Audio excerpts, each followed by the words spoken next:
दोस्तों, आज की कहानी है समधन जी। आपने सारी जिम्मेदारी का बोझ मेरी बेटी के सिर पर क्यों डाल दिया। दोस्तों, कहानी शुरू करने से पहले अगर आपने चैनल को सब्सक्राइब नहीं किया हो तो कर लीजिए ताकि आपके पास पहुंच सके हर नया वीडियो। हमारे साथ बहुत बड़ा धोखा हुआ है, परेशान हो गई हूँ मैं तो।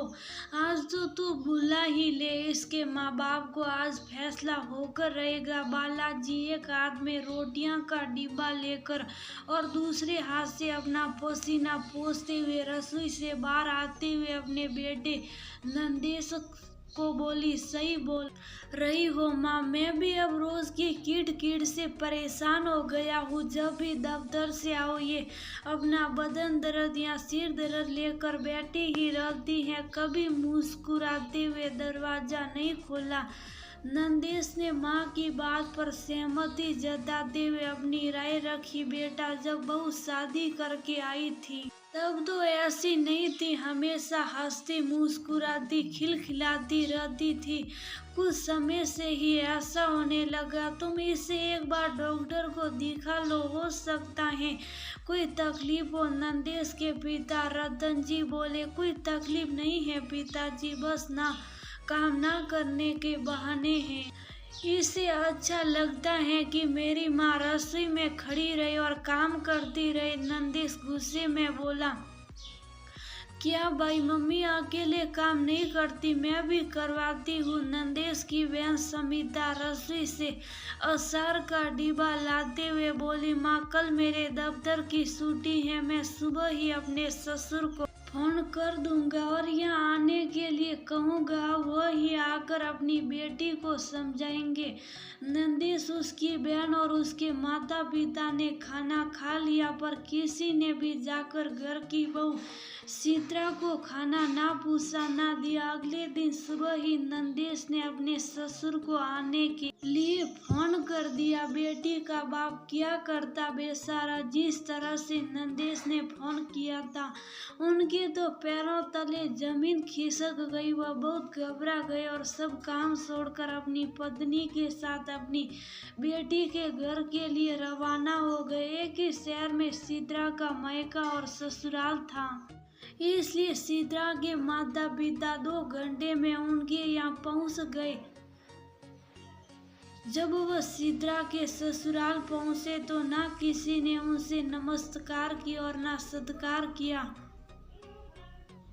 बस सड़ गए उनके सिर पर। बालाजी बोली, देख लो, सोई पड़ी है आपकी बेटी, अभी तक ऐसी होती है क्या। घर की बहू हमारी बेटी तो शादी से पहले भी सुबह जल्दी उठ जाती थी, अगर वो अभी तक सोई है तो जरूर उसकी तबीयत खराब होगी। सीत्रा की माँ सुजाता जी बोली, आपकी बेटी की तबीयत ठीक होती है कब। आपने हमारे साथ बहुत बड़ा धोखा कर दिया, अपनी बीमार लड़की का हमारे बेटे के साथ विवाह करवा दिया। बालाजी गुस्से में तमतमाए हुए बोली। सुजाता जी ने अपने पति को इशारा किया और दोनों शांति पूर्वक सोफे पर बैठ गए। दरअसल जब नंदेश का फोन उसके ससुर के पास गया था तो उन्होंने पहले अपनी बेटी से फोन पर बात करी थी। उन्होंने ही सीत्रा से कहा था कि जब तक वह लोग उसे ना बुलाए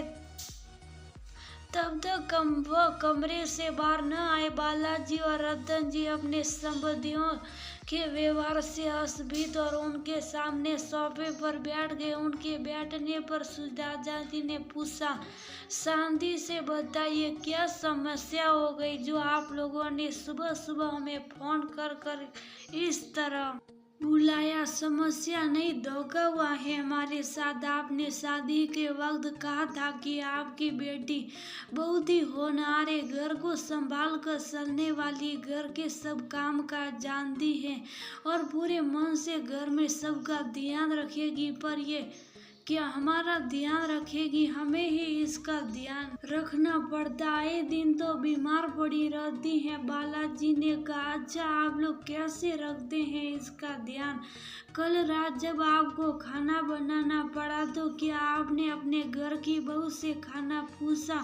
अगर किसी इंसान की तबीयत खराब होगी और उसे ढंग से पौष्टिक खाना नहीं दिया जाएगा तो वह कैसे ठीक होगा? सुजाता जी ने पूछा। और जहाँ तक बीमारी की बात है तो शादी से पहले तो ये स्वास्थ्य और तंदुरुस्ती, यहाँ आने के बाद जब इसे 24 घंटे कोल्हू की बैल की तरह काम करना पड़ा और खाने पीने का समय और हिसाब नहीं रहा, तब इसकी तबीयत खराब रहनी शुरू हुई। सुजाता जी ने बताया। जहाँ तक आप धोखे की बात कर रहे तो धोखा आपके साथ नहीं, हमारे और हमारी बेटी के साथ हुआ है। चित्रा के पिताजी भी बोले। इस पर नंदेश ने पूछा, हमने क्या धोखा दिया आपको? सुजाता जी बालाजी की आंखों में देखते हुए बोली, क्यों बहन जी, जब विदा हो रही थी चित्रा तो आपने कहा नहीं था कि चित्रा आपके लिए बहू नहीं बेटी है, आप उसे बेटी की तरह रखेंगे। आपके लिए समिता और चित्रा एक से हैं। हाँ तो क्या गलत कहा था? मेरे लिए जैसे समिता वैसे चित्रा, बालाजी ने कहा। अच्छा तभी तो आप चित्रा को भी समिता की तरह ही देर से उठने पर ताने नहीं सुनाती। तभी तो चित्रा और समिता दोनों मिलकर घर के काम करती हैं और चित्रा अकेले नहीं लगी रहती। तभी तो चित्रा भी समिता की तरह सबके साथ बैठकर खाना खाती। और तभी तो अगर चित्रा बीमार हो जाती है तो समिता की तरह ही उसका ख्याल रखा जाता है। सुजाता जी ने व्यंग्य कसते हुए कहा, जी ऐसा तो कहा ही जाता, पर बहू और बेटी में थोड़ा तो फर्क होता ही है ना, इसमें धोखा कैसा? बालाजी ने पूछा। इसी तरह हमने भी आपको कोई धोखा नहीं दिया। इंसान को इंसान की तरह रखेंगे तो वह ठीक रहेगा।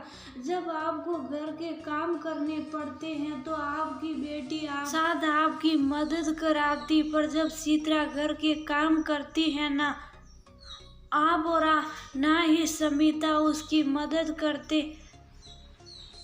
सारे घर के काम की जिम्मेदारी अकेले उसके सिर पर डाल रखी है। और ना ही कभी आप लोगों ने देखा कि काम से थक हार कर वह खाना खाती भी है कि नहीं। अगर उसके लिए खाना नहीं बचता तो वह भूखे ही सो जाती है। ऐसे में कमजोरी आना और बीमार होना तो स्वाभाविक है ना। जब वह इस घर को अपना मान के आप सबकी इतनी सेवा करती है तो क्या उसका ध्यान रखने की जिम्मेदारी आप लोगों की नहीं है? सुजाता जी ने पूछा। इस पर बालाजी बोली, जी हम लोग जने ही कितने हैं, इतना तो कोई काम होता नहीं और हमने भी आकर सब अकेले ही संभाला था। हम तो कभी ऐसे बीमार नहीं पड़े।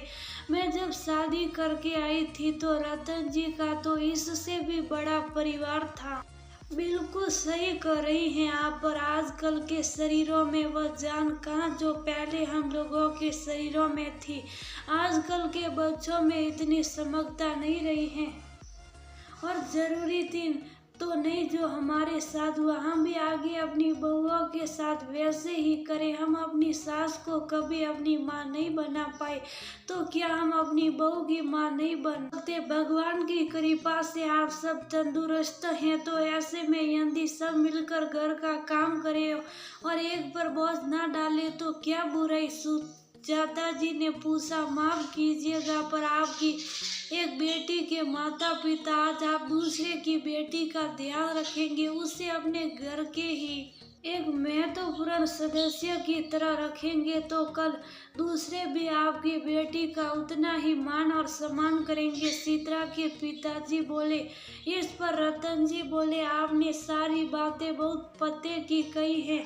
आशा करता हूँ कि नंदेश और उसकी माँ को ये सब बातें समझ आ गई हो। तभी सुजाता जी चित्रा को आवाज लगाई जो बाहर आकर अपनी माँ के गले लगकर जोर से रोने लगी। सुजाता जी ने कहा, क्या कुछ दिन के लिए चित्रा हमारे साथ जा सकती हैं? जब सेहत अच्छी हो जाएगी तो नंदेश जी लेने आ जाएंगे। नहीं, बिल्कुल नहीं, अब चित्रा आपके पास तब आएगी जब वह पूरी तरह से ठीक हो जाएगी। उसकी सेहत की जिम्मेदारी हमारी, हम इसका पूरा ध्यान रखेंगे। आप निश्चिंत होकर जाइए। नंदेश बोला। तभी बालाजी बोली, ऐसे कैसे तू अपने सास ससुर को जाने को बोल रहा? जरा उन्हें भी अपनी समधन के हाथ का शाही नाश्ता खाने का लुत्फ उठाने दो। सब हंसी खुशी बैठ गए और जब बालाजी रसोई में जाने लगी तो सुजाता जी भी उनके साथ चली गई और दोनों ने मिलकर सबके लिए शाही